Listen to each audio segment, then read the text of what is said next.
कोयल गीत गाती है, अनेक प्रकार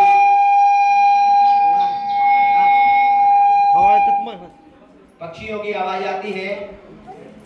आप लोग भी ध्यान रखो, सुबह का पैर बड़ा ही अच्छा पैर होता है और सुबह के पैर में पक्षियों की आवाज आ रही है, मंद मंद वायु बह रही है। तभी वामा देवी सुंदर सुंदर को सपने देख रही हैं, सुंदर सुंदर सपनों में ली रहे। तभी चिड़ियों की आवाज आती है और उनकी नींद खुलती है। नींद खुलते ही अब देखेंगे बाबा देवी क्या आगे आपको दिखाने वाली है।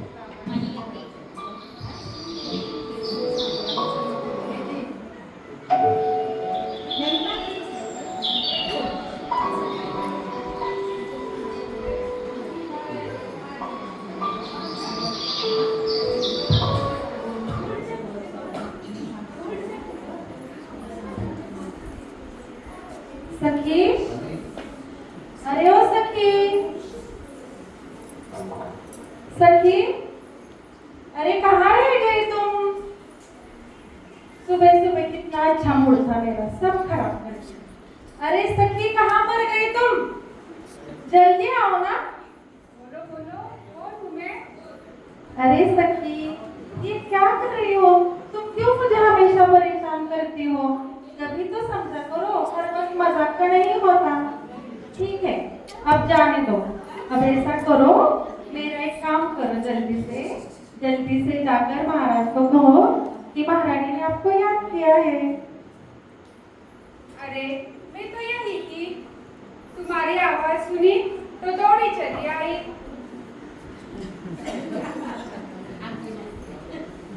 अरे जरा देखूं तो, आज तो बहुत खिला है तेरा चेहरा। क्या बात है मेरी प्रिय सखी, बोलो तो, आज तो गुलाब की तरह खिल रही है। कोई बात तो जरूर है। नहीं नहीं, मैं तो तुम्हें नहीं बताने वाली, मैं तो सिर्फ अपने महाराज को ही बताऊंगी। जाओ ना जल्दी से, तुम मेरी अच्छी सखी हो ना, मान भी जाओ। जाओ जल्दी से जाकर महाराज को बुला के लाओ। अरे तुम्हें मालूम है ना? देखो सभी कितना इतरा रही है, देखो ये ना। अरे तुम्हें मालूम है ना, मैं कोई बात ऐसे नहीं बताती, पहले मुझे बताओ। अरे मैंने कहा ना तुमसे एक बार, मैं तो सिर्फ महाराज को ही बताऊंगी। जाओ ना, क्यों जिद कर रहे हो? आजकल तुम बहुत अकड़ रही हो। हाँ, जाओ जल्दी से, जाओ। अरे मैं तेरी प्यारी सखी हूँ ना, तो पहले कोई बात मुझे बतानी चाहिए, बाद में किसी और को। ठीक है, तुम मान नहीं रहे हो ना, तो मैं तुम्हें बता देती हूँ। तो सुनो। सुनो सखी, भजन गाओ। हरे सुनो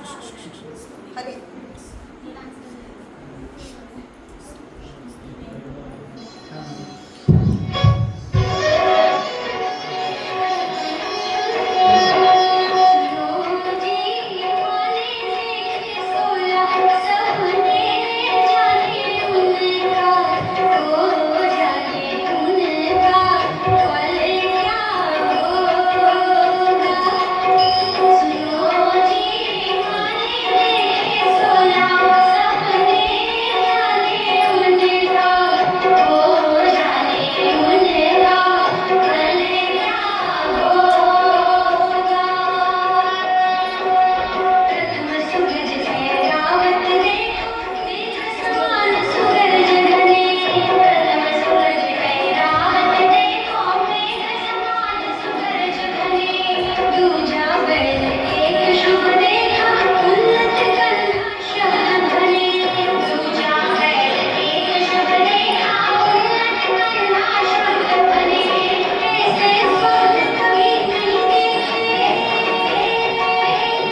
अभी नहीं जाऊंगी।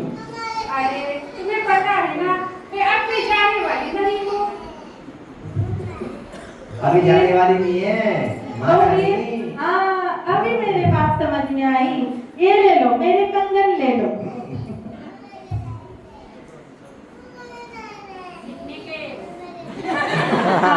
अब तो जाओगी ना महाराज को बुलाने? अब तो जाना ही पड़ेगा। तुम देखो, मैं यूं गई और यूं आई। ठीक है। बैठ जाओ। ठीक है, बुलाओ मंत्री जी। मंत्री जी, ओ मंत्री जी, प्रणाम सखी। शीघ्र जाओ और महाराज जी से कहो कि महारानी की सखी उनसे मिलना चाहती है। जी सखी। प्रणाम महाराज। बोलिए मंत्री जी, क्या हुआ? कैसे आना हुआ? महारानी की सखी आपसे मिलना चाहती है, आप शीघ्रता से उनको बुलाइए। ठीक है मंत्री, जाओ सखी को राज दरबार में पेश करो। जी महाराज। आपको महाराज ने बुलाया है, आप शीघ्र ही राजमहल में चलिए। होशियार। प्रणाम महाराज। बोलो सखी, क्या हुआ? यूं अकस्मात सुबह सुबह आने का कारण क्या है? महाराज, ऐसे तो बात तो कोई नहीं है। मैं यूं ही यहाँ से गुजर रही थी, सोचा ऐसे तो तुम नहीं आओगी सखी, सच सच बताओ, क्या बात है? महारानी ठीक तो है ना? महारानी तो बहुत खुश है और आज तो उनका चेहरा बहुत खिला खिला है। आज बहुत प्रसन्न है। उनका चेहरा तो गुलाब की तरह खिल रहा है। ओह, ऐसी क्या बात हो गई? जल्दी बताओ सखी, अब तो मेरा मन बेचैन होने लगा। क्या हुआ है? क्यों खिला खिला है चेहरा? महारानी इतनी प्रसन्न क्यों है? क्या हुआ? महाराज, तुम्हें तो पता है, ये कैसे बताने वालों में से नहीं है। ओह, तुम तो बड़ी लालची हो सखी। ऐसे कैसे चलेगा? जल्दी बताओ, मेरा मन घबराने लगा। महारानी को कुछ हुआ तो नहीं? क्या हुआ? अरे, मैं तो महारानी की सखी हूँ, कोई बात ऐसे थोड़ी ही बताऊंगी। अच्छा, तो ये बात है। ठीक है सखी, ये लो हाथ, अब तो बता दो। सखी के मौज हो गए। अब तो बताना ही पड़ेगा। महाराज, आपको महारानी ने याद किया है। अच्छा, आप चलो, हम आएंगे।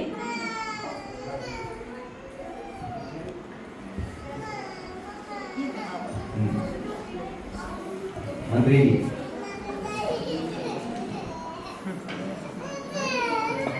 चलिए चलिए महाराज। बोलो। सावधान, होशियार, खबरदार, महाराज अश्वसेन महारानी वामा देवी के महल में पधार रहे हैं। प्रणाम महाराज, आसन ग्रहण कीजिए। धन्यवाद, आप भी आसन ग्रहण करिए महारानी। क्या हुआ प्रिय? आज सुबह सुबह अकस्मात मुझे याद करने का क्या कारण है? क्या हुआ? सब कुशल मंगल तो है? आपकी तबीयत तो ठीक है ना महारानी? कुछ हुआ तो नहीं ना? महाराज, धैर्य धारण कीजिए।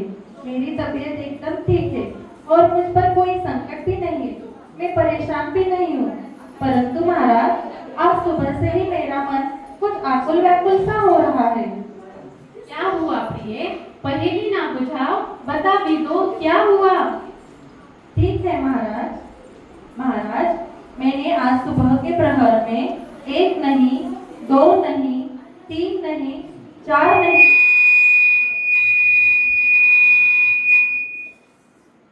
पूरे सुंदर सुंदर 16 स्वप्न देखे थे। ये स्वप्न देखकर मैं हैरान हो गई हूँ, परेशान हो गई हूँ कि आखिर मेरे इन सपनों का फल क्या होगा। महाराज, कृपा करके आप मुझे मेरे इन सपनों का फल बता दीजिए। मैं मेरे इन सपनों का फल जानने के लिए बेचैन हो रही हूँ। ठीक है महारानी, आप अपने 16 स्वप्न मुझे बताएं। आए, मैं अभी अवधि ज्ञान लगाकर उनका अर्थ आपको बताता हूँ। बताओ प्रिय, क्या सपना देखा? महाराज, मैंने अपने पहले स्वप्न में ऐरावत हाथी देखा था, तो इसका फल क्या होगा? प्रिय, तुम तो बड़ी भाग्यशाली, पुण्यशाली और सौभाग्यशाली हो। इन 16 स्वप्नों का मतलब है प्रिय कि आपके गर्भ में आने वाला बालक कोई साधारण बालक नहीं, ये साक्षात तीर्थंकर बालक का जीव है। हाँ प्रिय, आज तो हम बहुत प्रसन्न हुए।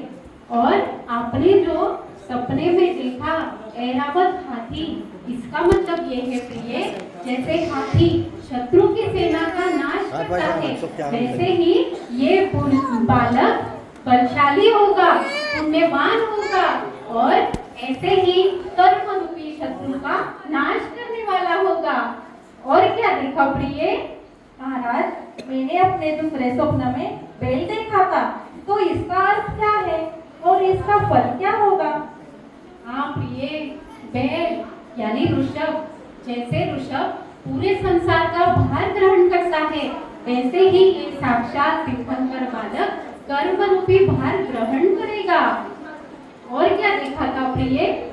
महाराज, मैंने अपने तीसरे स्वप्न में केसरी सिंह देखा था, तो इसका फल क्या है? केसरी सिंह।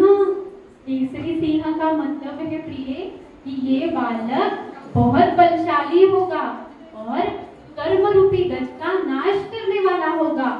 जैसे सिंह बलवान होता है, वैसे ही ये पुण्यवान बालक अपना बल दिखाएगा और बहुत बलशाली होगा। आज हम बहुत खुश हुए प्रिय, हम बहुत खुश हैं। आपने क्या देखा और सपने में? महाराज, मैंने अपने चौथे स्वप्न में साक्षात लक्ष्मी को देखा था, तो इसका फल क्या है? महारानी, इसका मतलब ये है कि ये स्वर्ग लोक से देवगण आकर इस तीर्थंकर बालक का अभिषेक करेंगे और ये बालक कर्म रूपी लक्ष्मी को प्राप्त करने वाला होगा। महाराज, मैं आज बहुत आनंदित हूँ, मेरा मन हर्ष से भर गया है। ऐसा बलवान प्रतिभाशाली, जगत का कल्याण करने वाला अनंत ज्ञानी पुत्र तीर्थंकर बालक हमारे यहाँ आने वाला है, ये बात आपने मुझे बताकर मेरा जीवन खुशियों से भर दिया। मेरा जीवन सफल हो गया महाराज, मैं धन्य हो गई, मैं धन्य हो गई महाराज। हाँ प्रिय, हमारे घर में साक्षात तीर्थंकर बालक का जीव जन्म लेने वाला है। ये बात सुन के हम भी बहुत प्रसन्न हुए। ये तो बड़ी ही खुशी की बात है। जी महाराज। और इसको सुनकर महारानी झूमती है, लेकिन आप लोगों को आनंद नहीं है। ए सखी, प्रणाम महाराज। सखी, आप महारानी का खाने का, पीने का और सभी तरह से ध्यान रखिए, इनको छोड़ के कहीं जाना नहीं, ठीक है? आप चिंता न करें महाराज, ये तो मेरे प्रिय सखी है, मैं तो इसे अच्छे से ख्याल रखूंगी। तभी तो मान मिलेगा। ठीक है महारानी, आप अपना ख्याल रखिए, हम अभी राजकाज की ओर चलते हैं। चलो तुम राजकाज देखो। ठीक है महाराज। और सखी महारानी की सेवा में लगी हुई है, महारानी विराजती है और सेवा में लगी है। बढ़िया। तभी उसी समय महारानी के गर्भ में तीर्थंकर बालक का जीव आ चुका है।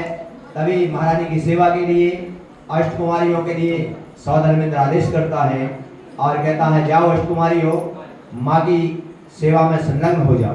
तभी अष्टकुमारियां अपने अपने विमानों से और यहाँ पर वाराणसी नगरी में प्रवेश कर रही हैं। अष्टकुमारी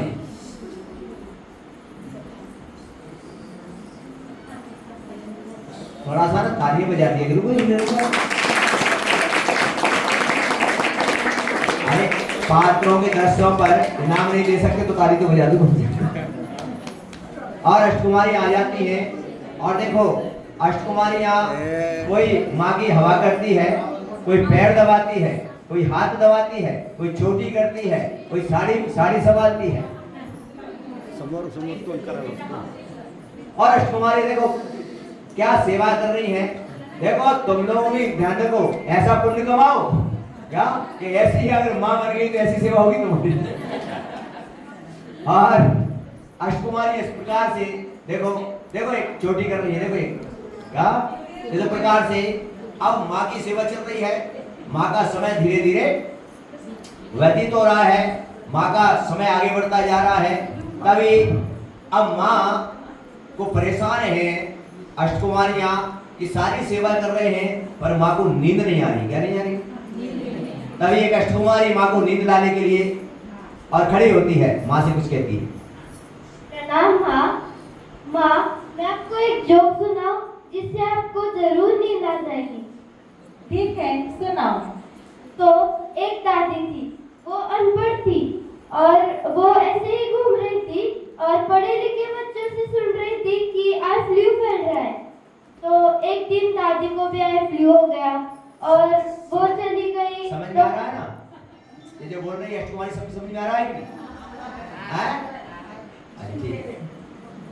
तो वो चली गई डॉक्टर विकास सर के पास। कौन के पास? डॉक्टर विकास बैठ गया। उनके पास वो चली गई और फिर वो अनपढ़ थी इसलिए उसको पता नहीं था कि ऐसे घूमने वाली चेयर होती है और डॉक्टर के सामने मुंह होता है। तो वो पीछे ही मुंह करके बैठ गई। तो डॉक्टर बोला, दादी जी इधर मुंह कीजिए। तो दादी ने ऐसे कुर्सी घुमाई और डॉक्टर के पास मुंह किया। तो डॉक्टर ने पूछा, क्या हुआ दादी आपको? तो दादी बोली, डॉक्टर मैं तो भूल गई, मुझे तो याद ही नहीं आ रहा मैं क्या बोलूं, रुकिए थोड़ा देर सोचने दो। तो डॉक्टर बोला, दादी जल्दी बोलिए ना, पीछे देखिए ना कितनी पेशेंट्स की लाइन लगी है। तो दादी बोली, अरे डॉक्टर 5 मिनट रुकिए, मुझे सोचने दीजिए। तो डॉक्टर रुक गया 5 मिनट 10 मिनट ऐसे। फिर पूछा उसने कि दादी अब तो जल्दी बताइए क्या हुआ है। तो दादी बोली, हाँ मुझे याद आया, मुझे आई लव यू हुआ है। तो फिर डॉक्टर बोला, अरे ये क्या सूझ रहा है आपको बुढ़ापे में, ठीक से कहिए क्या हुआ है आपको। तो दादी बोली, अरे डॉक्टर वो आँख की बीमारी होती है ना, आई लव यू वो हुआ है। तो डॉक्टर पढ़ा लिखा और समझदार था इसलिए वो समझ गया कि वो और बोला, अरे दादी वो आई लव यू नहीं आई लव यू होता है।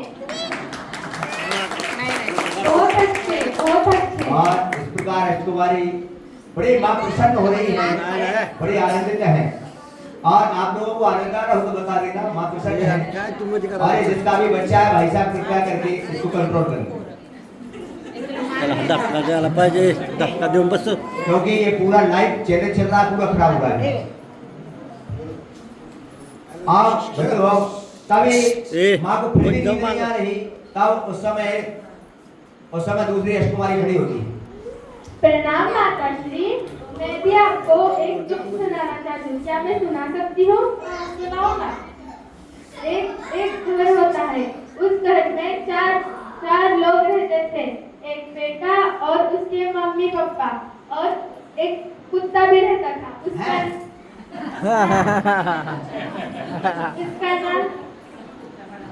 उसका नाम पप्पी था।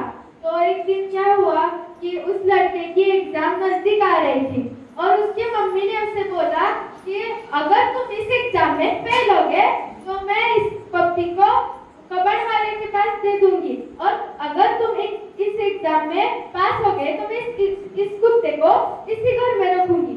तो लड़का घर में पेपर देके आ जाता है घर में, और उसके बाद कई दिनों के बाद उसका रिजल्ट भी आ जाता है। तो वो परीक्षा में फेल हो जाता है और उसके कुछ घंटों के बाद उसके पापा आते हैं और उसके पापा उसे बोलते हैं कि क्या हुआ, आज तो तुम्हारा रिजल्ट था ना। तो वो बोला मैं फेल हो गया। तो पापा बोले अच्छा ठीक है। तो फिर पापा ने कहा कि तुम्हारी मम्मी कहाँ है। तो लड़का बोला कि वो तो कबाड़ वाले के पास पप्पी देने चली गई। और इसी तरह माँ प्रसन्न है, अति प्रसन्न है, लेकिन निंदा न आने से फिर एक अष्टकुमारी खड़ी होती है और प्रणाम करती है माँ। प्रणाम माताश्री। अब क्या करूं मैं? माँ को तो नींद ही नहीं आ रही।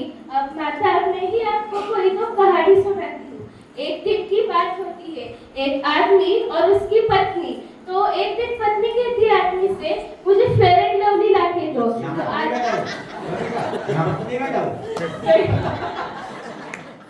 कहता है ठीक है मैं कल ला के देता हूँ। तो कल आदमी जाता है बाजार में तो उसे दिखती है कुंबल दादी की दुकान। अब वो जाता है कुंबल दादी की दुकान में, कहता है वो क्रीम दो। तो आदमी कहता है कौन सी क्रीम? तो वो आदमी कहता है लड़कियां लगाते हैं ना गोरे होने के लिए, वो क्रीम दो। तो कुंबल दादी कहती है अरे बहुत सारी ऐसी क्रीम होती है जिसे लगा के लड़कियां गोरी होती है। वो आदमी कहते हैं वो क्रीम होती है ना, वो फेयर एंड लवली कौन सी? तो वो क्रीम तो कुंबल दादी कहती है ऐसी कोई क्रीम नहीं है मेरे पास। तो आदमी कहता है अरे है फेयर एंड लवली है वो क्रीम। तो हमारी कुंबल दादी तो होशियार होती है ना और समझदार होती है, और हमारी कुंबल दादी तो मॉडर्न भी होती है। तो कुंबल दादी कहती है तुम्हें तो फेयर एंड लवली चाहिए, ऐसा बोलो ना सीधे। तो आदमी कहते हैं हाँ वही फेयर एंड लवली क्रीम। तो आदमी कहते जो दो जल्दी से, तो मेरी पत्नी वहाँ इंतजार कर रही है। तो रानी कहती है हाँ तो कुंबल दादी आदमी को क्रीम देती है और आदमी घर में जाके अपनी पत्नी को देता है। बहुत अच्छा। देखो अष्टकुमारियाँ क्या क्या सुंदर सुंदर माँ को खुश रखने के लिए। देखो आप लोग सोचो, आपके छोटे छोटे बच्चे क्या कितने होशियार। देखो तभी माँ को नींद नहीं आती, फ्रेश एक अष्टकुमारी फिर वापस आती है और वो भी तो सुनाते हैं। माँ बेटी आप एक भजन सुनाओ। हाँ सुनाओ।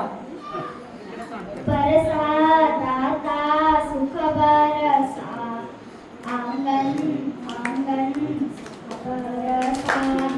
बरसा दाता सुख बरसा, आंगन आंगन सुख बरसा। कुंजन काटे नफरत से, प्यार का मन खुदा फूल। बरसा दाता सुख बरसा, आंगन आंगन सुख बरसा। तन से कोई है दुखी, मन से कोई है दुखी, हे प्रभु दया करो, सारा जहां हो सुखी। हर पल मांगो यही दुआ, आंगन आंगन सुख बरसा।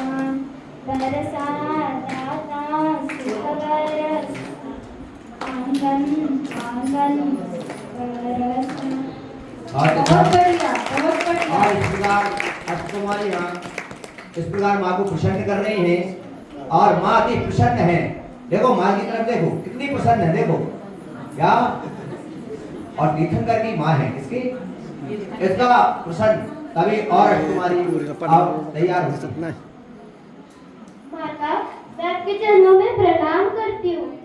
माता मुझे एक प्रश्न आ रहा है, क्या आप उसका उत्तर मुझे बताएगी? हाँ बताऊंगी ना, क्या प्रश्न है तुम्हारा? माता व्यक्ति अंधा क्यों होता है? कृपया आप इस प्रश्न का मुझे हल बताएं। हे अष्टकुमारी, अगर कोई व्यक्ति किसी को भी भगवान के दर्शन करने से रोकता है तो इस कर्म बंध के वजह से वह अगले जन्म में अंधा होता है। इसलिए कभी भी किसी को भगवान के दर्शन करने से नहीं रोकना चाहिए। और देखिए जय हो माता की। अष्टकुमारी के प्रश्न की माँ ने क्या उत्तर दिया, आप लोग सीख लो। कोई भी व्यक्ति दर्शन नहीं करता या किसी को दर्शन करने से रोकता है तो अगले जन्म में कैसा होता है? हाँ, इसलिए ना तो स्वयं दर्शन करो और दूसरों को भी। बहुत अच्छा। तभी दूसरी अष्टकुमारी प्रश्न पूछती है।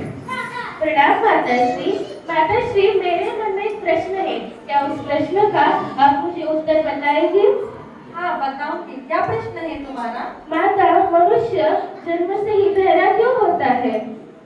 हे अष्टकुमारी, अगर कोई व्यक्ति मनुष्य जन्म में आकर भी जिनवानी नहीं सुनता है और किसी को जिनवानी सुनने में बाधा करता है तो वह व्यक्ति अगले जन्म में बहरा पैदा होता है। जय हो माताश्री। अभी अगली अष्टकुमारी एक प्रश्न पूछती है।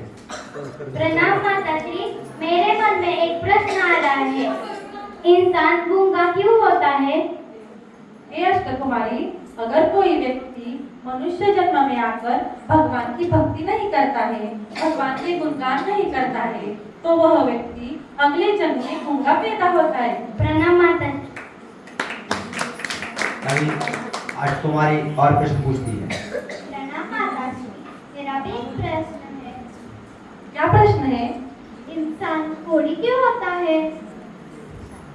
हे अष्टकुमारी, अगर कोई व्यक्ति अभिमान में आकर मुनिश्री को देखकर उनका तिरस्कार करता है, उनकी ग्लानि करता है, तो अगले जन्म में उसके शरीर में कोढ़ पैदा हो जाता है।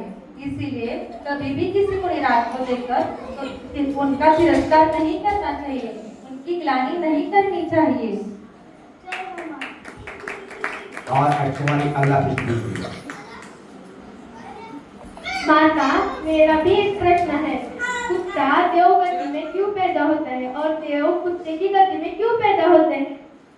हे अष्टकुमारी, अगर देव अपने परिणामों को खराब कर देता है तो वह कुत्ते की पर्याय में जन्म लेता है, और अगर कोई कुत्ता मरते समय उसको नमोकार मंत्र सुनाया जाता है तो अपने परिणामों की विशुद्धि होने की वजह से वह कुत्ता देव पर्याय में जन्म लेता है। इसीलिए हमेशा सबको अपने परिणामों को विशुद्ध रखना चाहिए। जय हो माता। बहुत अच्छा। इस प्रकार अष्टकुमारी एक एक प्रश्न पूछकर माँ का स्वाध्याय भी करा रही है, उनको प्रसन्न भी कर रही है, और अभी भी माँ को नींद जब नहीं आती है तो सारी अष्टकुमारियाँ उनके लिए एक नृत्य दिखाती है, भक्ति करती है।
अष्टकुमारियाँ का भक्ति नृत्य करते करते माँ को नींद आ जाती है, और माँ को नींद आ जाती है।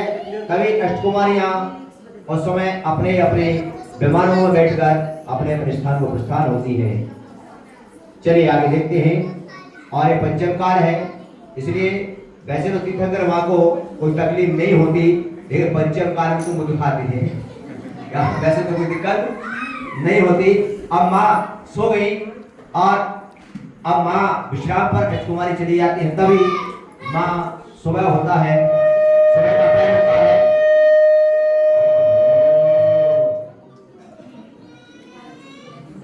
ये भाई साहब डिस्टर्ब मत करो, आनंद उठाओ। चलिए तभी माँ उसी समय जागती है, और देखिए पंचम काल में कैसे जन्म होता है वो बता रहे हैं, क्योंकि माँ को तो दर्द होता नहीं, पंचम काल की बात है। चलिए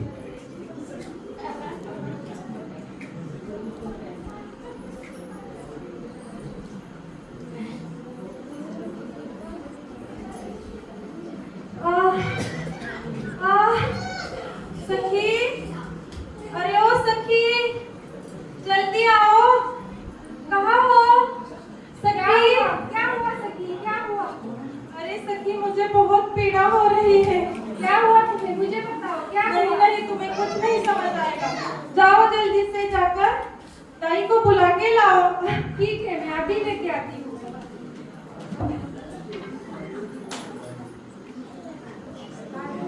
मंत्री जी, ओ मंत्री जी, शीघ्र जाओ और दाई जी को बुला के लाओ। अरे तू जी सखी। जय जिनेंद्र दाई माँ। जय जिनेंद्र मंत्री जी, भाई। क्या काम है? बोलो, कैसा आना किया? महारानी को बहुत पीड़ा हो रही है, आप शीघ्र ही राजमहल में चलिए। चलिए, हम भी आते हैं। हमारा सोना ही सोना हुआ है। हमको बहुत याद आया। आए तो दाम देखो दाई वाली नाच रही है, ये बनी करने वाली।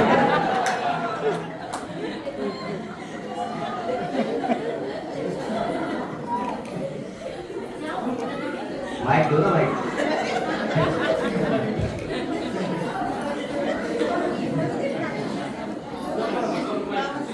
क्या हुआ महारानी, तुमको क्या हुआ है? घर आ गए हैं क्या है? देखो भला, पहले देखो वर्णन करूंगी ना तो समझेगा। कुछ नहीं, सब कुछ ठीक है। 2 मिनट में तुमको सुरक्षित होने वाला है, घबराने की कोई बात नहीं। दाई माने पूरे हैं क्या कि आप चिंता मत करो, अभी कुछ ही 1 या 2 मिनट में और बालक का जन्म होने वाला है। और अभी आप देखेंगे क्या कि देखो हरी और माँ बाबा देवी ने और अभी तुरंत ही 5 कुमार को जन्म दिया है। ए सखी, सखी किधर है? ए सखी, आओ ना जल्दी। बोलो दाई माँ, क्या हुआ? मगज तो हुआ है। क्या बोल रही हो? कुछ नहीं हुआ है। जय हो, जय हो, कुछ नहीं हुआ है। जय हो। चलो, इसके बाद शीघ्र महाराज जी को जाके बताते हैं। हाँ, चलो ना, जल्दी चलो। मंत्री जी, ओ मंत्री जी, जी सखी। महाराज जी से बोलिए, दाई माँ और सखी उनसे मिलना चाहती है। जी सखी। हाँ, चलो जल्दी प्रणाम चलो। महाराज जी। बोलो मंत्री। सखी और दाई आपसे मिलना चाहती है, उनको आज्ञा दीजिए। ठीक है मंत्री, जाइए शीघ्रता से सखी और दाई को लेकर आइए। जी महाराज। चलो सखी और दाई, आपको महाराज ने बुलाया है। अब देखो दाई और सभी आज माला माल होने वाली है। प्रणाम। चलो। अब तुम बन जाती तो माला माल होती ना। क्या हुआ? क्या कहने आई हो? महाराज, बात तो बहुत खुशी की है, पर मैं इसे तो बताने वाली नहीं। आपको पता ही है। हाँ, मैं तो जानता हूँ इस लालची सखी को। सच में बताओ क्या हुआ? इतना क्यों खुश लग रही हो? अरे, बात ही तो इतनी खुशी की है, बात सुनोगे तो आप खुशी से झूम उठोगे। अरे ऐसी क्या बात है? जल्दी बताओ सखी। महारानी ठीक तो है ना? महारानी तो बहुत ठीक है, पर तुम्हें पता तो है, मैं इसे बताने वाली नहीं हूँ। अरे सखी, अब बता भी दो, क्या बात है? अरे मार दे दो। ठीक है, मैं समझ गया। ये लो, अरे दाई ये पीछे लो दाई, आप भी रखो। आपको बताओ। एक तोले, 2 तोले का, कितने का? मुझे मिल गया, जल्दी बोल दे। अब तो बताओ सखी। नहीं महाराज, इतने से काम नहीं चलेगा।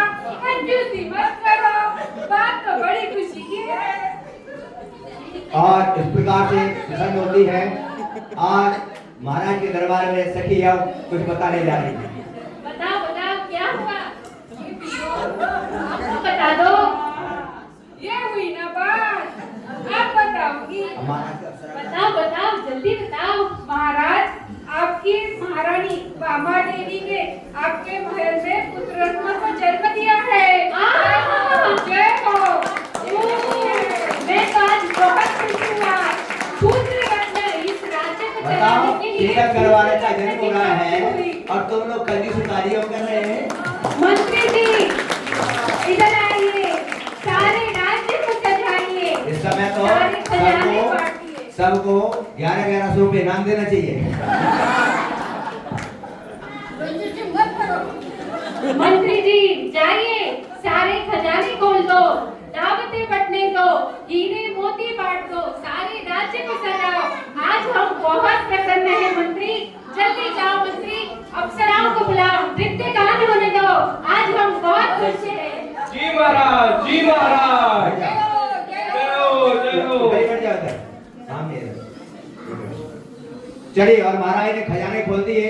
बालचंद्र नगर वालों को आज महाराज सुधा ने खजाने खोल दिए, हीरे मोती बट रहे हैं सबको, सारा नगर सजा हुआ है। देखो सजा देखो कितना बढ़िया क्या, और सुंदर स्वर्ग से अप्सराएं आई हैं जो आनंद महोत्सव मना रही हैं। आज महाराज के दरबार में आनंद महोत्सव चल रहा है। हीरे मोती लुटाइए और अच्छा डांस कीजिए। नृत्य कीजिए। अब तीर्थंकर का जन्म हुआ है, अप्सरा तो नृत्य कर ही रही है दरबार में, प्रजा चाहे तो वो भी नाच सकती है।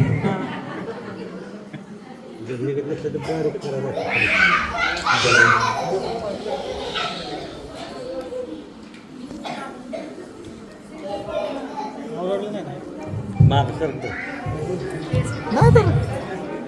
मंगल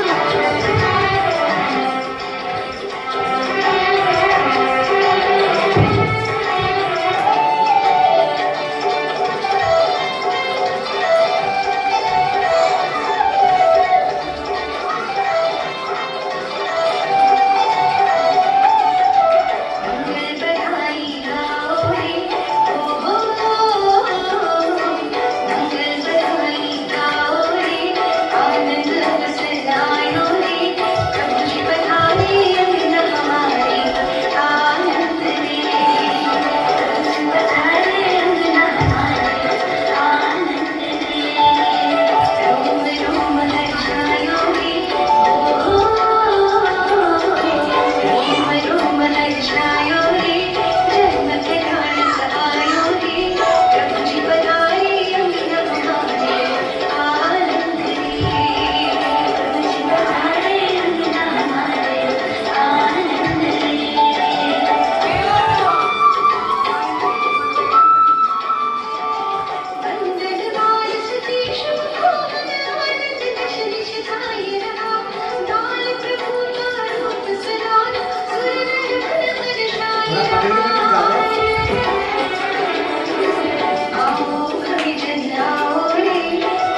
सिंहासन के दरबार में अब सर्व आनंद महोत्सव करता और जाती है।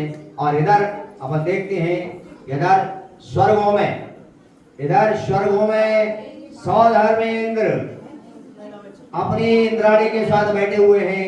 अचानक सौधर्मेंद्र का सिंहासन का पायवान होता है। जरा वाढव. इथं पटकन भले आलेकडचं.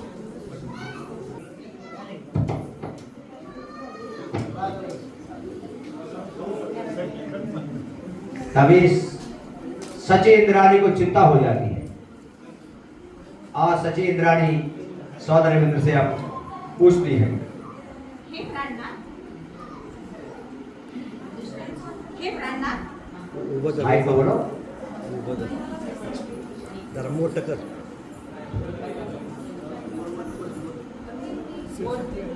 प्राणनाथ, ये क्या हो रहा है? मैं तो बहुत आकुल व्याकुल हो गई। और आप तो 3 लोक के नाथ हैं और आपका सिंहासन कैसे हिल रहा है? आप तो 3 लोक में सबसे श्रेष्ठ है, फिर किसकी हिम्मत हुई आपके सिंहासन को हिलाने की? शीघ्रता से बताइए प्राणनाथ, मुझे बहुत बेचैनी हो रही है। धैर्य रखो, धैर्य रखो। नहीं प्राणनाथ, और अब क्या होने वाला है? और यहाँ तो कोई जिनालय भी नहीं है। फिर आपने किसे नमस्कार किया, किसका दर्शन किया? शीघ्रता से बताओ प्राणनाथ, शीघ्रता से बताओ। अरे सची, तुम तो सची इंद्राणी हो, इतना क्यों घबरा रही हो? नहीं नहीं, मेरा मन तो बहुत व्याकुल हो रहा है, मुझे तो बहुत घबराहट हो रही है। बताइए प्राणनाथ, आखिर क्या हुआ है? घबराओ मत, मैं अभी अपने अवधि ज्ञान से पता करके बताता हूँ। अरे आज तो कितना पुण्य का दिन है, आज तो बहुत ही प्रसन्न हूँ मैं। आज भारत देश में वाराणसी नगरी में अश्वसेन महाराज के महारानी मामा देवी के यहाँ तीर्थंकर बालक का जन्म हुआ है। जय हो, जय हो, जय हो। ये तो बहुत खुशी की बात है। फिर तो प्राणनाथ, हमें तो मध्य लोक वाराणसी नगरी में तीर्थंकर भगवान के दर्शन के लिए जाना चाहिए। शीघ्रता कीजिए ना।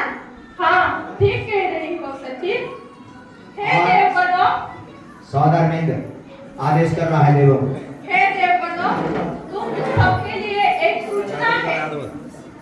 आज भारत देश में अश्वसेन महाराज के यहाँ महारानी मामा देवी ने तीर्थंकर बालक को जन्म दिया है।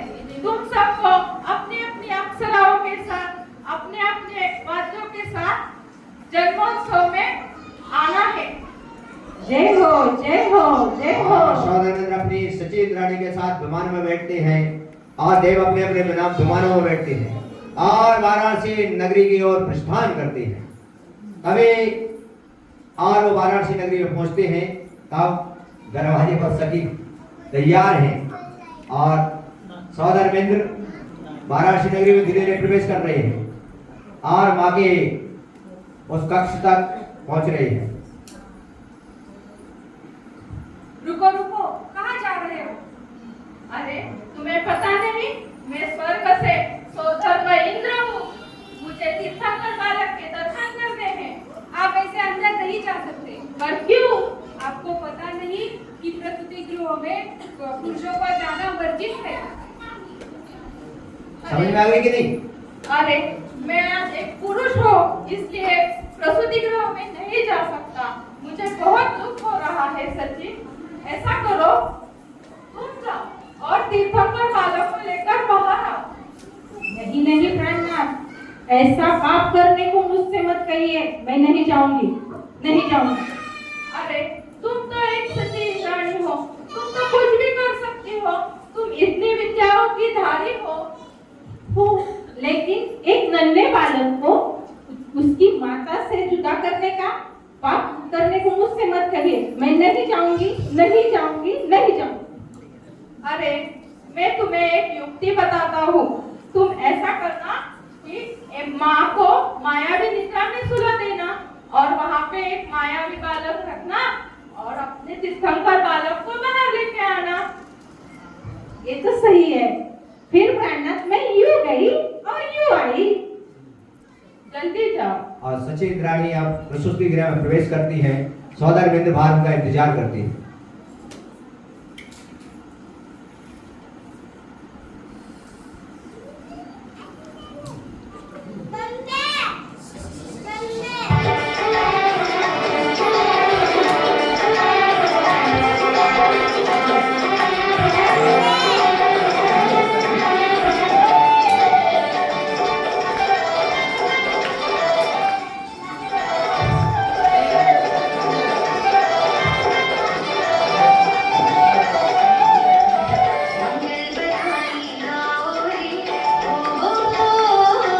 अरे ये इंद्राणी कहाँ रह गई?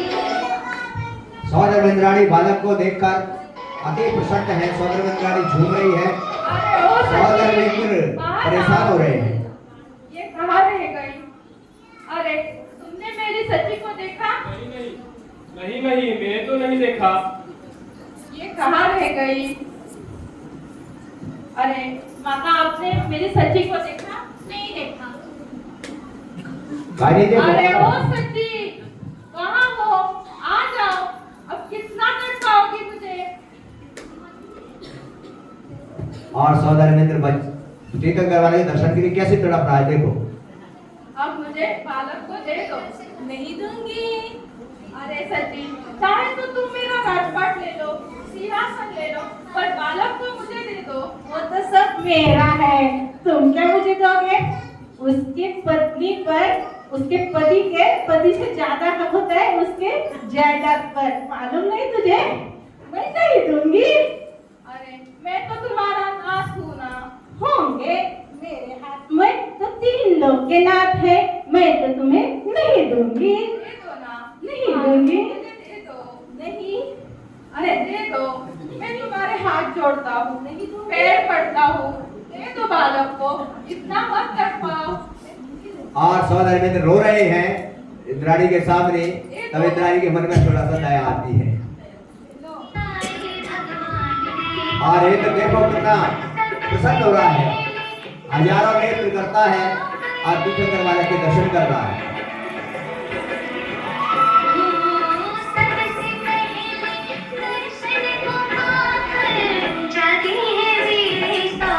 और सारा देव लोग प्रसन्न हो रहा है।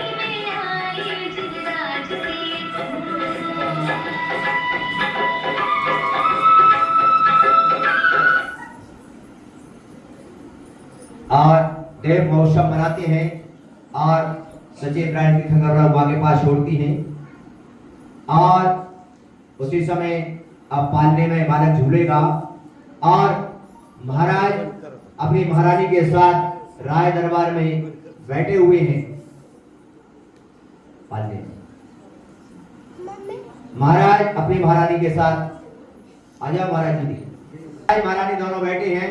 तभी दरबार में बैठे हैं, प्रजाजन बैठी है, सभी बधाई गाने वाले, बधाई मांगने वाले आते हैं महाराज के दरबार में। आजा भैया बधाई वाले।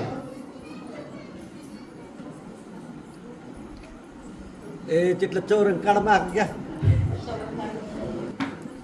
ते पुरीला काय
बधाई वाले महाराज से बधाई मांगते हैं।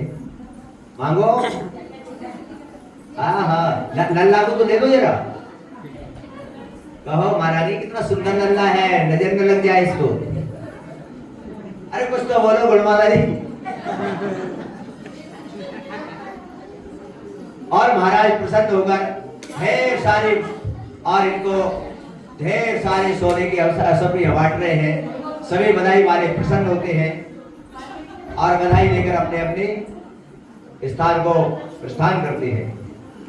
और उसी समय दरबार के अंदर में महाराज और महारानी दोनों बैठे हुए हैं। तभी उनके मन में विकल्प आता है कि पारस कुमार अब थोड़े किसी को पालना चल रहा है, झुलाना तो झुला सकते हो, एक खाली कोई भी मत झुला, कुछ ना कुछ उसमें समझ गए क्या? बालचंद्र नगर वाले बड़ी मुश्किल से नहीं इतने में तो इनको है ना हजारों रुपए इनाम देने चाहिए। इतनी बड़ी दृश्य चल रहा है। और महाराज महारानी दोनों बैठे हुए हैं, अब कुछ सोच रहे हैं। हे महारानी, हमारा पुत्र पारस अब बड़ा हो चुका है, शिक्षा पाने योग्य हो चुका है। हम राजकाज में इतने व्यस्त थे कि हम भूल ही गए कि उसका अभी शिक्षा प्राप्त करने का वक्त आ चुका है। आपका क्या विचार है रानी? जी महाराज, हमारा पारस अब शिक्षा प्राप्त करने योग्य हो चुका है। ठीक है, हम अभी मंत्री से कहलवाकर राज्य के राजगुरु को बुलवाते हैं। मंत्री जी। जी महाराज।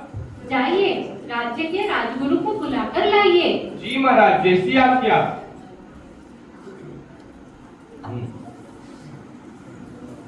प्रणाम राजगुरु। प्रणाम मंत्री जी, कैसा आना हुआ? महाराज ने आपको शीघ्र ही राजमहल में बुलाया है, अब शीघ्र ही चलिए। सावधान, राजमहल में राजगुरु पधार रहे हैं।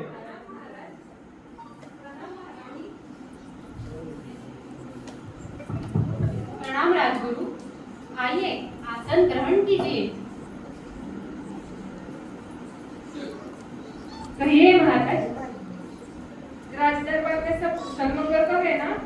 राज दरबार में सब कुशल मंगल है राजगुरु, और हमारे पुत्र पारस अब शिक्षा ग्रहण करने योग्य हो चुके हैं। हम सोच रहे थे कि आप उनको सामाजिक, बौद्धिक और राजकीय शिक्षा देकर योग्य कर दीजिए। आप उनको सभी कलाओं में निपुण कर दीजिए राजगुरु। ठीक है महाराज, हम राजकुमार को सभी कला में निपुण कर देंगे। आप मुझे सुपुत्र कीजिए राज। महारानी, जाइए हमारे पुत्र को लेकर आइए। पारस, बेटा पारस, यहाँ आओ शीघ्रता से। पारस, सभी को प्रणाम करो। प्रणाम पिताश्री, प्रणाम माँ, प्रणाम दादू। पुत्र पारस, आसन ग्रहण कीजिए। बेटा पारस, आप अब शिक्षा ग्रहण करने योग्य हो चुके हैं। ये राजगुरु हैं, आपको हर प्रकार से शिक्षित करेंगे, हर कलाओं में निपुण करेंगे। आप इनके साथ जाइए। नहीं माँ, मैं नहीं जाऊंगा, मैं आपको छोड़ के नहीं जाऊंगा। नहीं बेटा, मेरा भी मन नहीं कर रहा तुम्हें छोड़ने के लिए, परंतु शिक्षा प्राप्त करने के लिए तुम्हें तो गुरु के साथ जाना होगा। आप भी मेरे साथ चलिए। नहीं बेटा, मैं नहीं आ सकती, तुम्हें अकेले ही जाना होगा गुरु के साथ। ठीक है माँ। ठीक है पुत्र, अच्छे से पढ़ाई करना और पढ़ लिख कर बढ़िया योग्य बनना। तुम मेरे अच्छे पुत्र हो ना? जी माँ। और पारस को राजगुरु के पास छोड़ देते हैं। अब राजगुरु पारस सहित उनके अनेक और मित्रों को पढ़ाते हैं।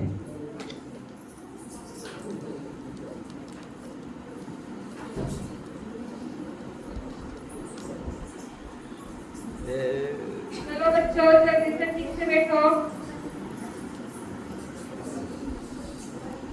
अब हम पढ़ाई शुरू करते हैं।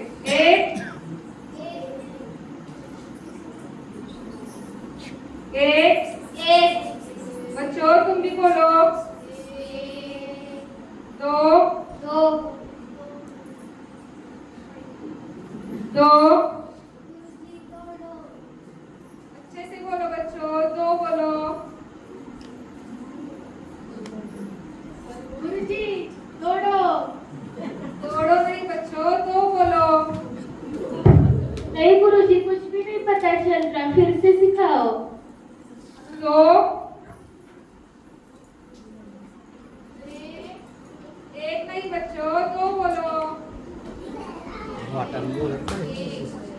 3 तीन बीन नहीं 3 तीन बोलो। तीन तीन नहीं बच्चों, तीन बोलो, तीन। हमें समझ नहीं आ रहा है, आप और एक बार तीन। दूरबीन बच्चों, तीन बोलो, तीन। चार। चार तीन नहीं बच्चों, चार बोलो, चार। और बच्चे पढ़ने से ऊब गए। अब बच्चे कुछ कह रहे हैं गुरु जी से।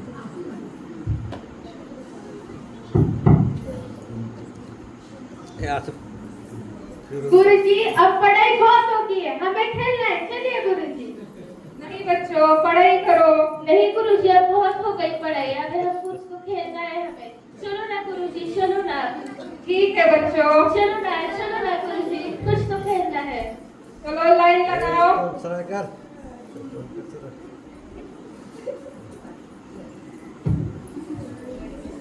खेलो, चलो।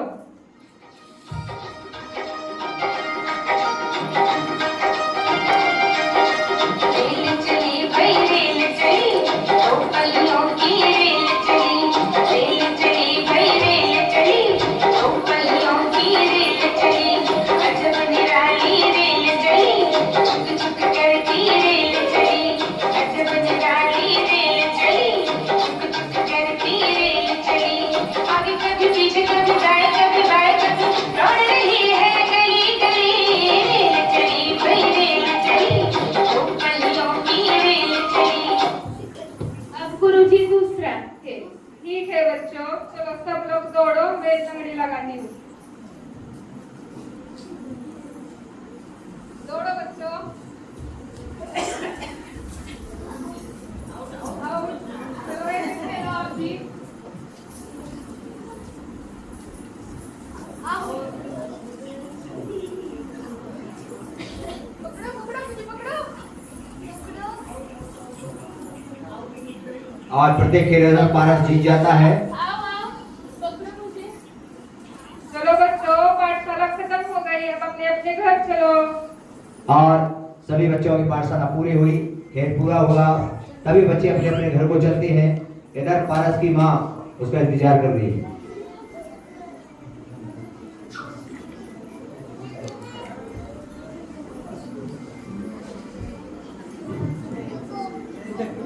पारस, बेटा पारस, कहाँ हो तुम? पारस, अरे कहाँ रह गया? अब तो शाम होने वाली है, सब बच्चे अपने अपने घर चले गए। पारस कहाँ रह गया? पारस, बोलो पारस। पारस, हाँ मैं यहाँ हूँ। कहाँ हो पारस? हाँ मैं यहाँ हूँ। अरे मुझे दिखाई नहीं दे रहे पारस। हाँ यहाँ हूँ। अरे क्या छुपन छुपाई खेल रहे हो? कहाँ थे अब तक? खेल रहा था। अरे बेटा जल्दी घर आ जाया करो, माँ परेशान होती है। कितनी देर लगाई, मैं कब से इंतजार कर रही थी तुम्हारा। ठीक है माँ। चलो बेटा आप जल्दी से भोजन कर लो।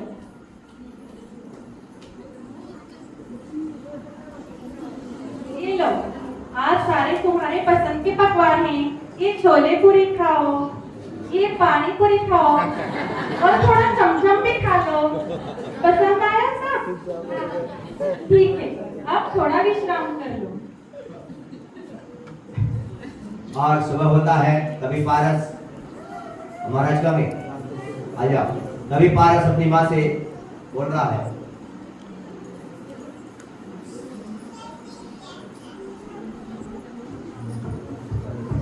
बोलो बेटा।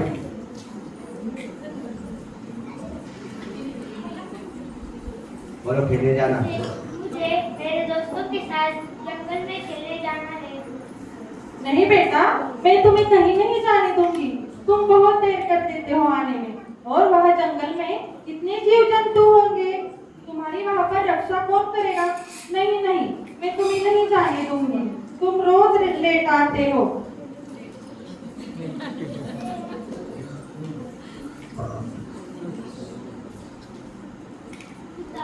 आप ही समझाइए माँ को। मुझे मेरे दोस्तों के साथ वन में सैर करने जाना है। प्रिय, जाने दो ना, बच्चों का मन होता है जाने का, जल्दी आ जाएगा। है ना पारस, जल्दी आओगे? जल्दी आऊंगा। नहीं महाराज, आपके ही लाड़ प्यार ने इसे नटखट बना दिया है। महाराज, मैं उसे नहीं जाने दूंगी। पारस, तुम मेरी बात मानो, यहीं पर खेल लो मेरे साथ। नहीं माँ, मुझे दोस्तों के साथ जाना है। जाने दो प्रिय, बच्चों का मन होता है साथ में खेलने का। ठीक है पारस, लेकिन घर जल्दी आना और अपना ध्यान रखना। ठीक है माँ। ठीक है। और पारस अपने दोस्तों के साथ जंगल की सैर पर जाती है और सारे दोस्त खेलते हुए आगे बढ़ रहे हैं। आगे बढ़ते हैं और तभी ही सारे दोस्त अपने खेल रहे हैं। तभी ये खेल खेलते हैं और पारस एक पेड़ पर चढ़ता है। ऊपर खड़े हो जाइए। तभी उसको दूर से तभी पेड़ से दूर से एक तपस्वी नजर आता है और उस तपस्वी को देखकर पारस उससे नीचे उतरता है और बच्चों के साथ तपस्वी की तरफ बढ़ता है। तपस्वी की तरफ बढ़ रहा है। तपस्वी जंगल में तमाम लकड़ियों को जलाता हुआ एक वहां पर कोई सिद्धि की प्राप्ति करने के लिए अनुष्ठान कर रहा है।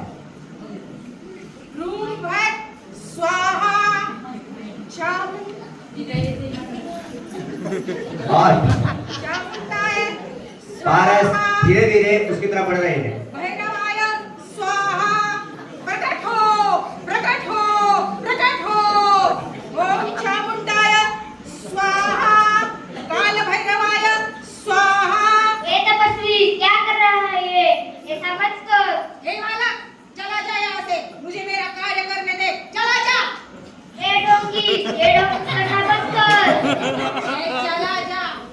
तुझे पता नहीं है तू कहाँ से आया है? कौन है तू?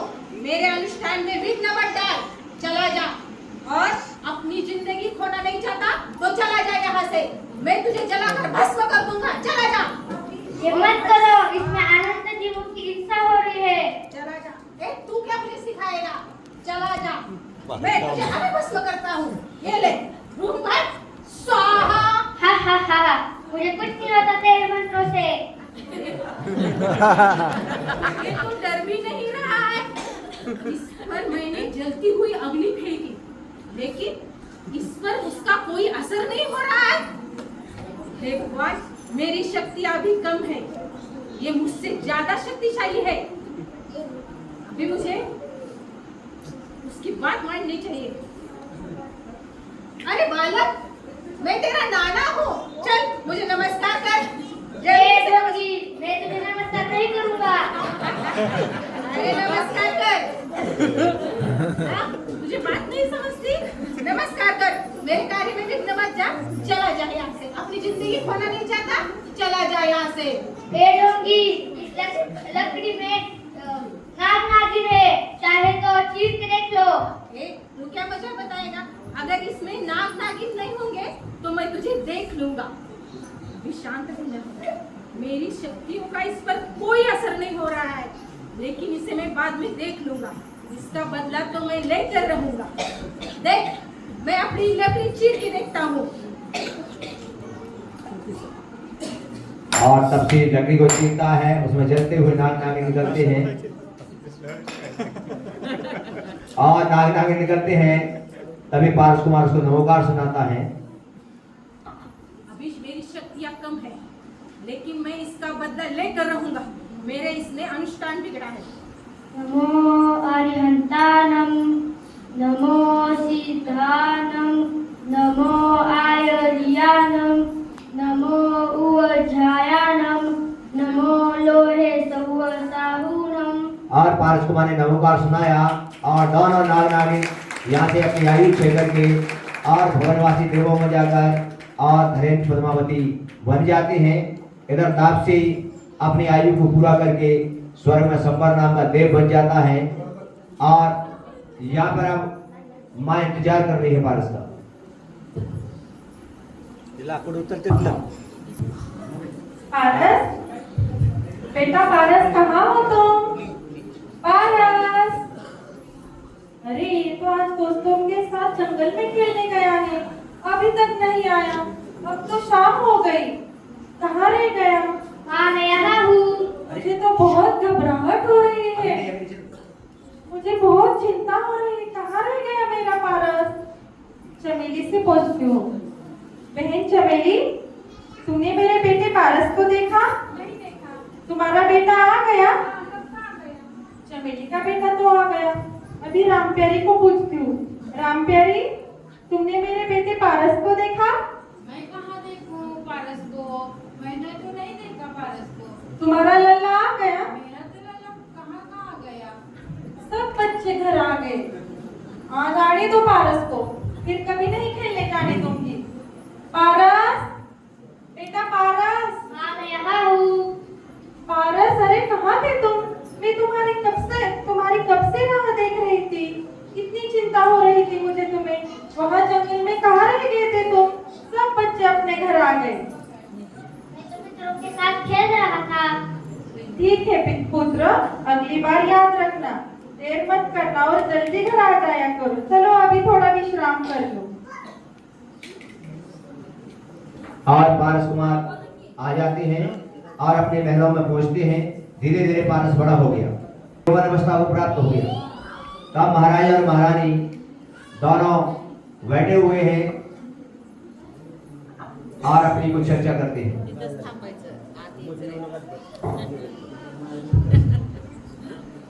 हे महारानी, हमारे पुत्र पारस अब यौवन अवस्था को प्राप्त कर चुके हैं। हम सोच रहे थे कि अच्छा सा स्वयंवर लगाकर उनका विवाह कर दिया जाए। वे अब विवाह उचित हो चुके हैं। आपका क्या ख्याल है महारानी? हे महाराज, आप ठीक ही तो कह रहे हैं। और हर माँ का यही चिंतन होता है कि जब बेटा बड़ा हो जाए तो उसका विवाह संपन्न कर दिया जाए। मैं भी यह बात बोलने के लिए कितने दिन से सोच रही थी, परंतु मुझे मौका ही नहीं मिला। महाराज, अगर घर में पुत्र वधू आ जाएगी तो मुझे भी कुछ सुकून मिल जाएगा, मैं भी कुछ तीर्थ यात्राएं कर लूं। महाराज, आप शीघ्र से ही पारस का विवाह संपन्न कर दीजिए। ठीक है महारानी, अभी मंत्री जी से कहकर सारे राज्यों के राजाओं को अपनी अपनी सुंदर कन्याओं के साथ यहाँ उपस्थित होने के लिए कहता हूँ। उसी में से किसी राजकुमारी को हमारा पुत्र पारस पसंद करके उसका विवाह कर दिया जाएगा और इस राज्य का जिम्मा उन दोनों को चलाने के लिए दिया जाएगा। ठीक है महाराज, जैसे आपकी आज्ञा। मंत्री जी। जी महाराज, प्रणाम महाराज जी, कैसे याद किया? जाइए मंत्री जी, राजाओं को न्योता दीजिए और हमारे यहाँ स्वयंवर लगवाइए और राजगुरु को लेकर आइए। राजगुरु से हम शुभ लग्न शुभ मुहूर्त पूछना चाहते हैं। जी महाराज, जैसी आज्ञा। प्रणाम राजगुरु। प्रणाम मंत्री जी, बताइए कैसे आना हुआ? महाराज ने आपको याद किया है, आप शीघ्र ही राजमहल में चलिए। ठीक है मंत्री जी। सावधान, राजगुरु राजमहल में पधार रहे हैं। प्रणाम महाराज, प्रणाम महारानी। आसन ग्रहण कीजिए राजगुरु। बताइए महाराज, राज दरबार में सब कुशल मंगल तो है ना? राज दरबार में सब कुशल मंगल है राजगुरु। हमने आपको आज यहाँ पर हमारे पुत्र पारस के विवाह के मुहूर्त के लिए बुलाया है। हमारा पुत्र पारस अब यौवन अवस्था को प्राप्त कर चुका है। हम सोच रहे थे कि उसका स्वयंवर रचा दे और आप शुभ लग्न और शुभ मुहूर्त देखकर बताइए राजगुरु। ठीक है महाराज, मैं अभी देख के बताता हूँ।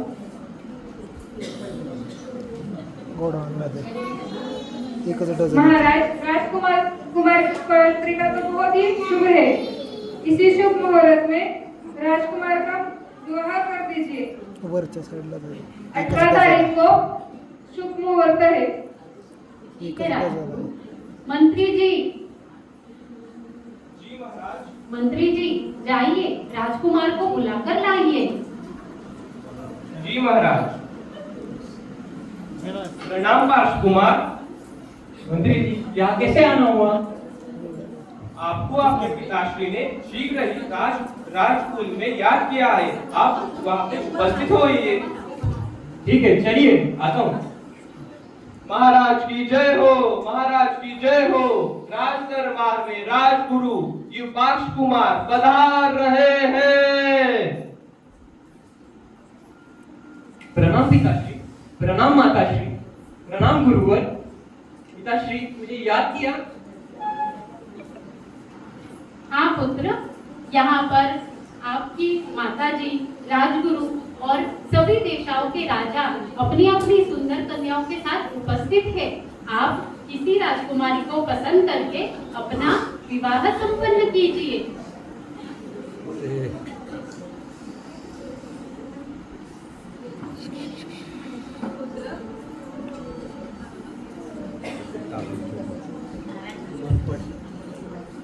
यहाँ पर अनेक राजकन्याएं हैं। आप इनमें से एक उचित राजकन्या पसंद कर लीजिए कि हम आपका विवाह संपन्न कर देंगे।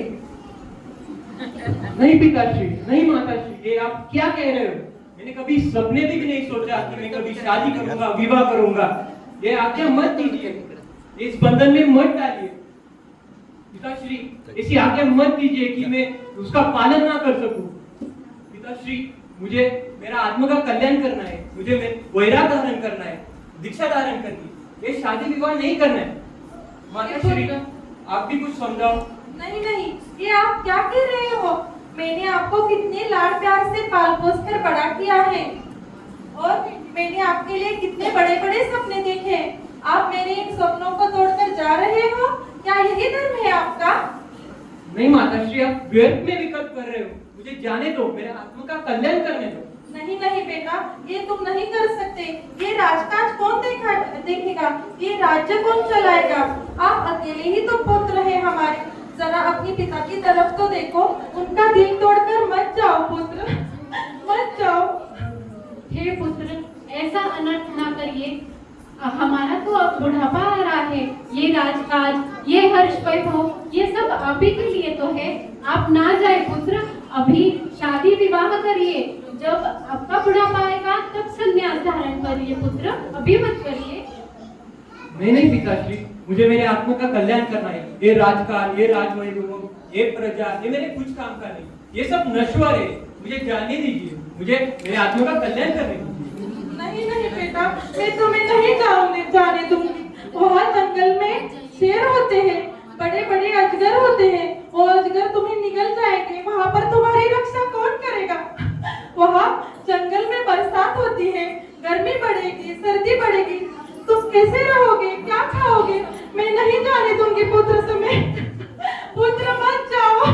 अरे कोई तो रोको मेरे पुत्र को। रुक जाओ पार्श कुमार, रुक जाओ।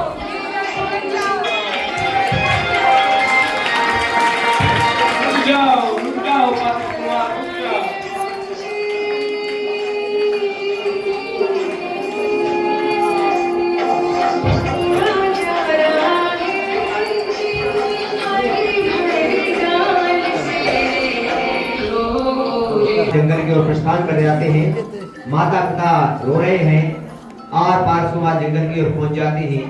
तभी पार्श कुमार और दीक्षा के लिए अग्रसर होते हैं। इधर माँ का बुरा हाल हो रहा है महलों में। देखो माँ किस प्रकार से पुत्र के लिए। हमारा पुत्र तो चला गया, अब हम कैसे जिएंगे? मैंने कभी उसको अपनी नजरों से दूर नहीं होने दिया। अब वो अकेले जंगल में कैसे रहेगा? मैं उसके बिना नहीं रह सकती महाराज। मत रोइए महारानी, धैर्य धारण करिए। हमारा पुत्र उसके जीवन का कल्याण करने ही तो गया है। मत रोइए महारानी, धैर्य धारण कीजिए। और माँ भूकंप कर रही है, प्रजा रो रही है, सारे लोग रो रहे हैं। लेकिन पार्श कुमार अपनी आत्म कल्याण के लिए निकल जाते हैं और वो अपनी आत्म कल्याण करने के लिए जंगल में पहुंचते हैं और उस जंगल में जाते हैं। और एक पाषाण की शिला पर कल्याण के लिए गए रोने का साथ आए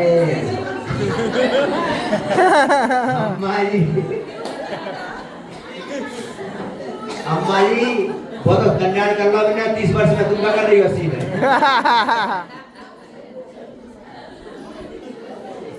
अरे पार्श कुमार तो 30 वर्ष में कल्याण कर लो, अम्मा जी तुम कर लो। आकर पंचमुष्टि केशरोष करते हैं। पार्श कुमार अपने किस प्रकार से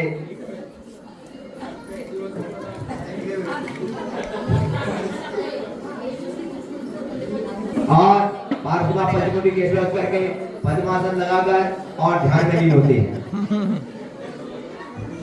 और पार्श कुमार इधर ध्यान में लीन, इधर कमट अपने विमान में बैठकर और वो भी जंगल की तरफ सैर करने के लिए निकलते हैं। तभी देखेंगे अपन कमट अपने जा रहे हैं जंगल में भ्रमण के लिए।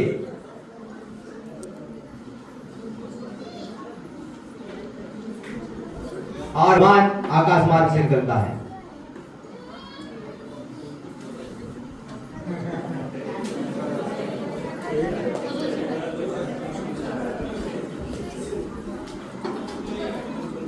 और अकस्मात चलते चलते विमान रुक जाता है। अरे कौन रोको मेरे विमान को? किसकी हिम्मत है मेरे विमान रोकने की? कौन है ये? क्या इसको अपनी जिंदगी प्यारी नहीं है? आप ही देखता हूँ मैं इसे, कौन है ये? आप ही देखता हूँ, अवधि ध्यान से देखता हूँ ये कौन है। हो, ये तो मेरा पूर्व भाव का वैरी है।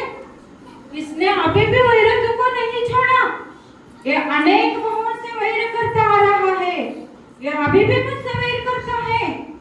अब भी देखता हूँ मैं इसे। इसने मेरे विमान को रोका है। अब भी मैं इसको देखता हूँ कौन बचाता है। ओ, चारों तरफ कोई भी नहीं है, सिर्फ जंगल ही जंगल है। देखता हूँ इसे कौन बचाएगा। हा हा हा हा हा हा हा हा हा हा हा हा हा। और कमट घोर उत्सव कर रहा है, बरसात कर रहा है बेटी। हा हा हा हा हा हा हा हा हा हा हा हा हा हा हा हा। अरे इसको कोई असर नहीं हो रहा। अभी देखता हूँ मैं इसे कैसे बच्चा है मुझसे। जादूगर है जादूगर, ये जादू में देखे ही रहूंगा। हा हा हा हा हा हा हा हा हा हा। अभी मैं बादल बरसता हूँ। हा हा हा हा हा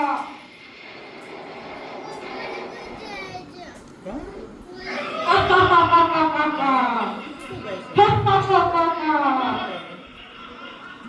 हाँ, आंख बंद करके बैठा है, हाथ पे हाथ डाल के बैठा है ढोंगी बचने के बहाने।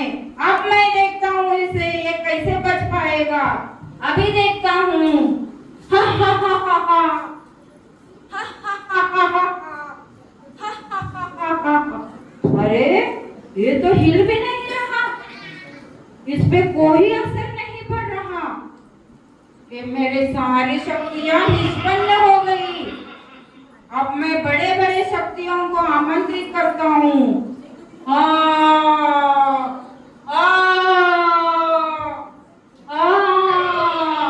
अब भी मैं पत्थर, बड़े बड़े पत्थर बरसात करता हूँ। हा हा हा हा हा हा हा हा हा हा हा हा हा हा हा हा।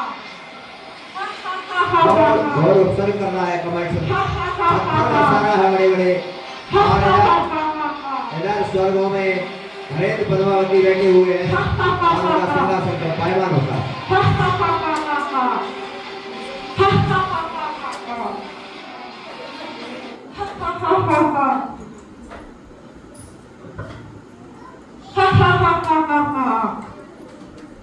हे प्राणनाथ, आपका सिंहासन कंपायमान क्यों हो रहा है? आप तो तीनों लोक में सर्वश्रेष्ठ हो, फिर भी आपको आपका सर्वोत्तम ही लग रहा है। मुझे तो बड़ी बेचैनी हो रही है, बड़ी ही घबराहट हो रही है, कहीं कुछ गलत तो होने वाला नहीं है। प्राणनाथ, आप शीघ्रता से बताइए। प्रिय, डरने की कोई जरूरत नहीं है। मत करो, मैं अभी देखता हूँ आपकी ध्यान से। प्रिय, भरत क्षेत्र में, भारत देश में, इस क्षेत्र में काशीनाथ भगवान के ऊपर घोर उपसर्ग हो रहा है। डरने की कोई बात नहीं है, चिंता मत करो। प्राणनाथ, हमें तो फिर शीघ्रता से चलना चाहिए। आपको तो विदित है पार्श्वनाथ के हमारे ऊपर कितने बड़े उपकार है। हमारे लिए पार्श्वनाथ ने नमस्कार मंत्र सुनाया था, उसी के प्रभाव से हम इस स्वर्गलोक में रविंद्र पद्मावती बने हैं। आज तो हमारा बड़ा ही सौभाग्य होगा। चलो प्राणनाथ, हम उस उपसर्गों को दूर करते हैं। ठीक है क्यों प्रिय, सज्जन पुरुषों को दूसरों के उपकार को नहीं भूलना चाहिए। चलो उपसर्ग को दूर करते हैं। और नरेंद्र पद्मावती गुरुवार में बैठकर आई क्षेत्र की तरफ बढ़ रहे हैं, जहाँ कमट घोर उपसर्ग कर रहा है। और वहाँ पहुंचकर और कमट से कुछ बोलते हैं। हे कमट, रुक जाओ, क्या कर रहे हो ये? मत करो, ये भगवान है, इनके ऊपर उपसर्ग मत करो, रुक जाओ, गलत कर रहे हो ये। अरे ये भगवान नहीं, ये मेरा पूर्व का वैरी है, ये अब बच नहीं सकता। तुम बीच में से हट जाओ, नहीं तो अंजाम गलत होगा। कमट, रुक जाओ, तुम्हें विदित नहीं है ये भगवान है। शीघ्रता से इस उपसर्गों को दूर करो, इस उपसर्गों को दूर करो, बंद करो कमट। तुम बीच में से हट जाओ, नहीं तो यहीं तुम्हें भस्म कर दूंगा। तुम यहाँ से निकल जाओ, नहीं तो प्राणों से रहित कर दूंगा।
और देखते ही देखते नरेंद्र पद्मावती आए और उन्होंने उनका उपसर्ग दूर किया। पद्मावती ने फन बैठाया, धरेंद्र ऊपर फन लगाया, तभी भगवान को उसी समय उपसर्ग दूर होते ही केवल ज्ञान की प्राप्ति होती है। और केवल ज्ञान की प्राप्ति हुई शबोषण लगता है। शबोषण में सभी देवी देवता सारे लोग वहां पर बैठे हैं, सभी प्रजाजन भी शबोषण में आते हैं। तभी कमठ अब क्या करता है, देखो। हे भगवान, मुझसे बहुत बड़ी गलती हो गई, मुझे क्षमा कीजिए।